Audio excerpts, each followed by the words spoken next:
Assalamualaikum warahmatullahi wabarakatuh.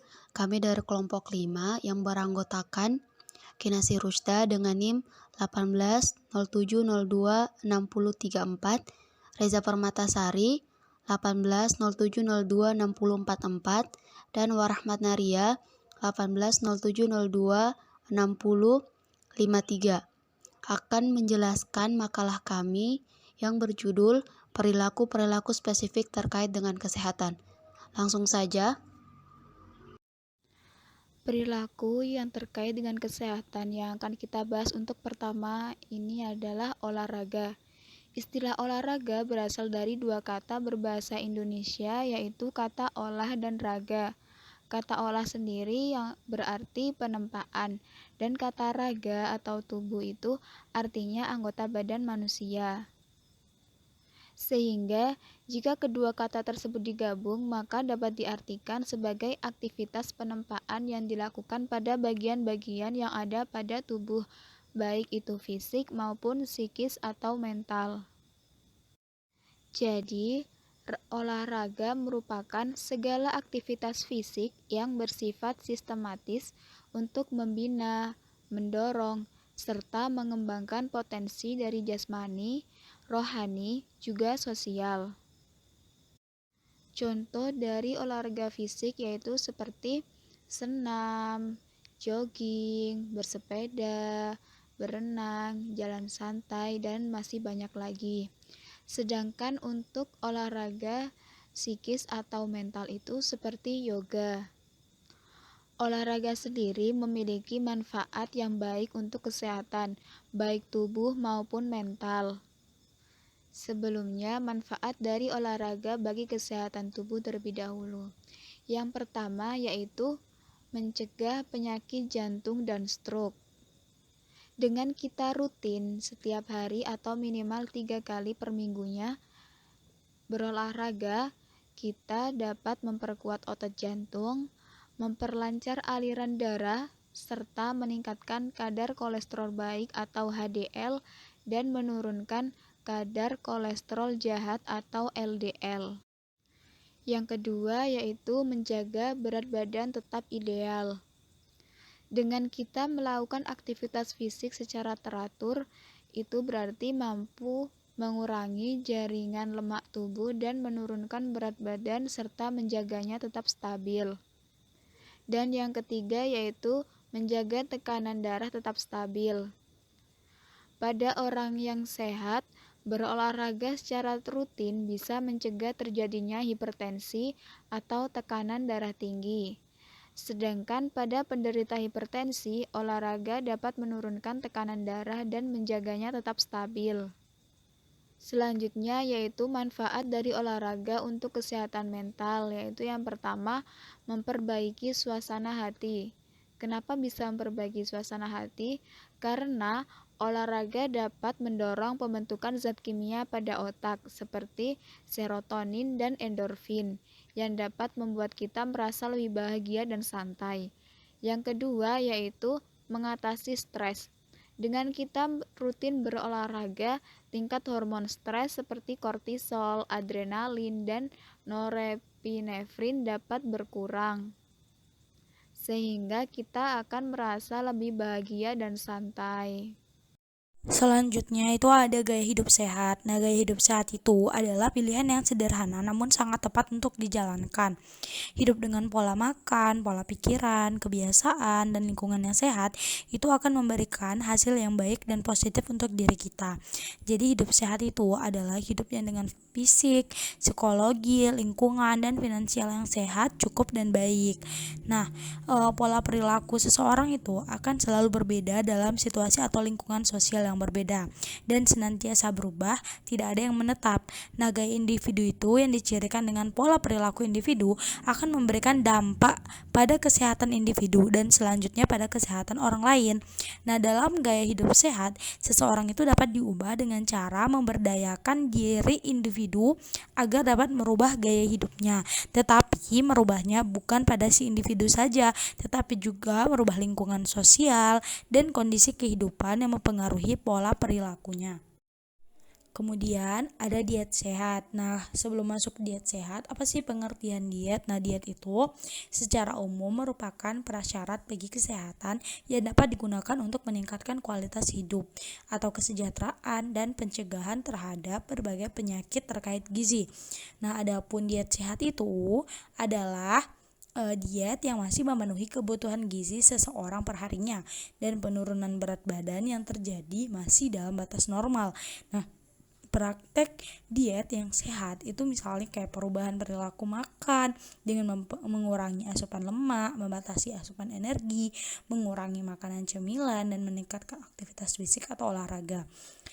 Diet sehat ini sangat perlu dilakukan karena jika diet yang dilakukan itu adalah diet yang tidak sehat, maka akan berdampak pada terganggunya perkembangan psikososial, ketidakcukupan asupan gizi, seperti kalsium, zat besi, dan zat gizi lainnya yang akan menyebabkan berbagai penyakit dan dapat mempengaruhi status kesehatan.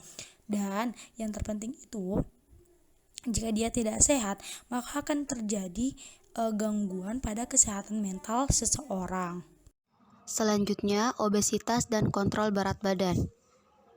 Pertama, obesitas. Obesitas itu merupakan kondisi tubuh di mana terjadi penimbunan lemak yang disebabkan oleh ketidakseimbangan antara energi yang masuk dan keluar.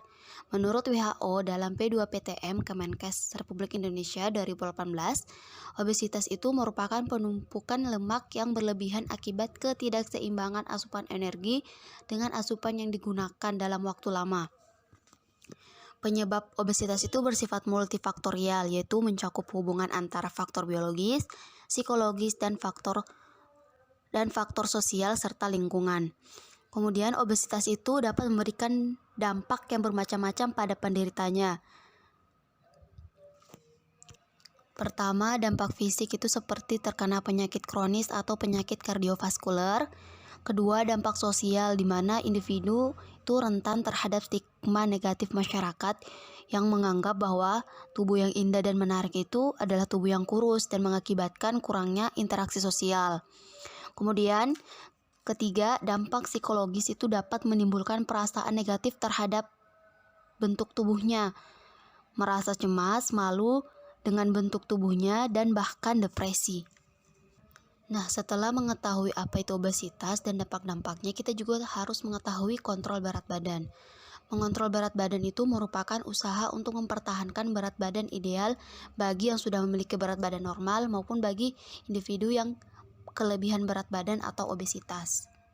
Ada beberapa cara untuk mengontrol berat badan. Pertama, melakukan diet yang sehat dan tidak ekstrem.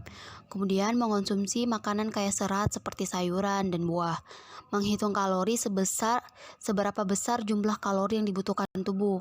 Kemudian, rajin berolahraga, mulai dari olahraga yang mudah dilakukan.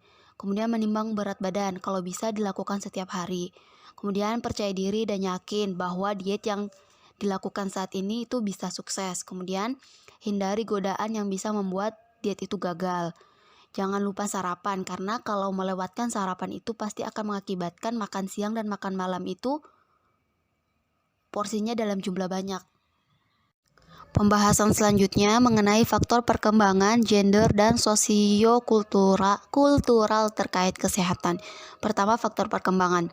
Seseorang dalam menentukan perubahan kesehatan itu terdiri dari beberapa faktor. Yang pertama itu faktor biologi, psikologi, dan sosial. Faktor biologi itu mencakup jenis kelamin, keturunan, dan umur. Faktor psikologi itu salah satu contoh seorang anak yang tinggal di panti asuhan, sehingga kurang mendapatkan perawatan zamannya dan kasih sayang. Anak-anak tersebut kemungkinan besar mengalami innate sickness atau kehampaan jiwa yang mengakibatkan retardasi atau kelambatan pertumbuhan, terutama perkembangan intelijensi dan emosi. Ketiga, faktor sosial itu atau pengaruh orang lain. Contohnya, membina hubungan dengan orang lain dalam berbagai lingkungan dan situasi. Kedua itu gender. Usia harapan hidup wanita 4-6 tahun lebih panjang daripada laki-laki. Hal ini berkaitan dengan reaksi psikologis, Karena pada waktu mengalami stres, tekanan darah pada laki-laki itu cenderung lebih tinggi daripada wanita. Kemudian hormon estrogen pada wanita itu berperan menunda penyakit jantung. Laki-laki itu lebih suka merokok daripada wanita. Laki-laki juga itu lebih suka meminum minuman keras dan makan makanan yang tidak sehat. Laki-laki kurang suka berkonsultasi ke dokter ketimbang perempuan. Kemudian lingkungan kerja laki-laki itu cenderung lebih keras. Setelah pembahasan faktor perkembangan dan gender, ada juga faktor sosiokultural. Perkembangan sosial ekonomi berkaitan dengan penghasilan, pekerjaan, dan pendidikan.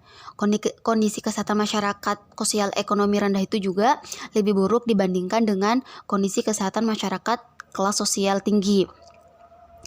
Contoh-contohnya itu kayak berat badan rendah pada waktu lahir, kemudian meninggal pada waktu bayi atau anak-anak, menunjukkan tanda-tanda penyakit kardiovaskular pada usia dini, penanganan kesehatan yang kurang, sehingga mengalami berbagai penyakit pada usia dewasa, terus mengalami banyak tekanan hidup karena kurangnya penghasilan.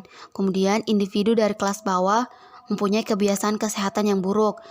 Mereka itu lebih suka merokok, terus suka berolahraga, kurang diet, dan kurang mempunyai pengetahuan tentang penyakit. Mereka itu cenderung kurang suka mencari informasi tentang kesehatan di media massa. Nah, yang terakhir yaitu peran beliefs dan intention terkait kesehatan. Beliefs yaitu keyakinan, sedangkan intention yaitu niat. Beliefs atau keyakinan merupakan suatu sikap yang ditunjukkan oleh seseorang ketika ia merasa cukup tahu dan menyimpulkan bahwa pengetahuannya itu benar. Karena keyakinan ini merupakan suatu sikap, maka keyakinan seseorang tidak selalu benar, atau keyakinan semata bukanlah jaminan suatu kebenaran. Contohnya, pada suatu kelompok masyarakat tertentu meyakini bahwa bayi yang baru lahir hingga berusia 6 bulan boleh diberikan asupan lain selain ASI. Misalnya, dikarenakan bibir si bayi itu kering, si ibu mengoleskan sedikit madu pada bibir si bayi. Padahal, sejak bayi lahir hingga berusia 6 bulan, sebaiknya diberikan ASI eksklusif. Serta masih banyak lagi contoh yang ada di sekitar kita. Selanjutnya yaitu intention atau niat, yang berarti keinginan dalam hati untuk melakukan suatu tindakan tertentu, atau juga bisa diartikan sebagai tekad seseorang untuk melakukan sesuatu yang diinginkan. Misalnya, ada seorang ibu yang berniat akan memberikan ASI eksklusif kepada bayinya hingga usia 6 bulan. Nah, dari sedikit penjelasan tersebut dapat disimpulkan bahwa beliefs dan intention memiliki peran yang penting terkait dengan kesehatan. Atau bisa juga contoh lain dari intention yaitu seperti kita niat untuk belajar dengan giat. Atau juga misalnya ketika nanti corona sudah mereda atau hilang, saya ingin jalan-jalan kemanapun itu, yang penting saya senang. Sekian penjelasan dari kelompok kami, semoga bermanfaat. Wassalamualaikum warahmatullahi wabarakatuh.